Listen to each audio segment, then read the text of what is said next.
Okay friends, for the first thing to remove the carburetor here, we're going to take an old t-shirt and we're going to lay it down here on the manifold, and we're going to go ahead and take our fuel lines loose. Now what you'll need is a 1-inch wrench and a 5/8 wrench. Okay, go ahead and put your 1-inch on here on the large nut that goes into the fuel bowl and break loose your line.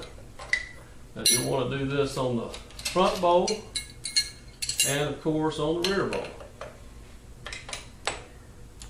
Let's go ahead and do that, and if any fuel runs out, the t-shirt should catch most of that.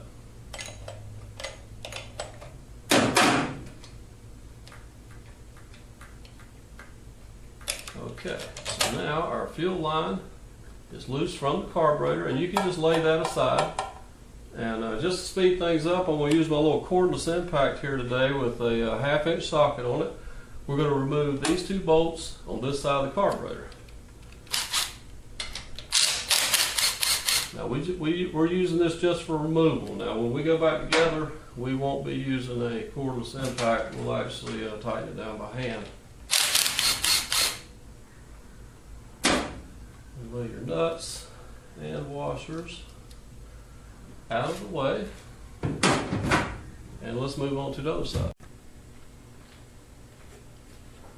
Now on the driver's side of the carburetor, you want to go ahead and disconnect your linkage to your carburetor. And we got a neat little setup on this carburetor here. We have a solid type throttle linkage, and we have this little return bracket that actually bolts here to the front corner of the carburetor. So this is a neat little setup. It has some little spacers and stuff in here that you use, and it's kind of tricky. There's a lot of pieces to it, but it actually works out really good. It's about 5 different pieces here. I want to make sure I don't drop one. But here's the nut. Here's the first little spacer here. We're going to just pull it out. Yeah, I did drop it. Okay. Well, we'll fish that out with our magnet here in a little bit. Pull all these pieces off, and here's our throttle linkage. Let that hang down, and go ahead and remove these pieces so we don't drop them. It's a neat little setup. There's a little heim joint here on the end, and these pieces go in. It just pivots. It's nice and smooth. It doesn't bind or anything. And good little setup for the carburetor.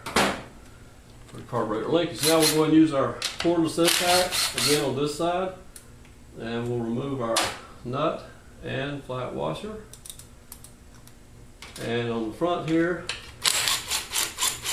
we'll be removing the nut and the flat washer, and also this bracket here that I was just telling you about, which is part of the linkage setup. See, that piece mounts right on there. It's got your 2 return springs, and these pieces all pivot on those little bushings, so it works out good. So now folks, we've actually got the carburetor totally disconnected here. Wait a minute, hold on, there's one more screw. I forgot there's another nut here that went on before the bracket did. So let's pull it off. We have one more flat washer here to remove. And actually, there we go. And now we're ready to remove this thing. Now friends, with all the hardware disconnected on the carburetor, we can just pull the carburetor off of the intake. And go ahead and grab yourself like one of your oil drain pans or something. Flip the carburetor upside down. Let all the fuel run out. This may take a few minutes. It's just going to take time for it to run out of the fuel bowls. And now we'll head on over to the workbench, and we'll start disassembling this thing.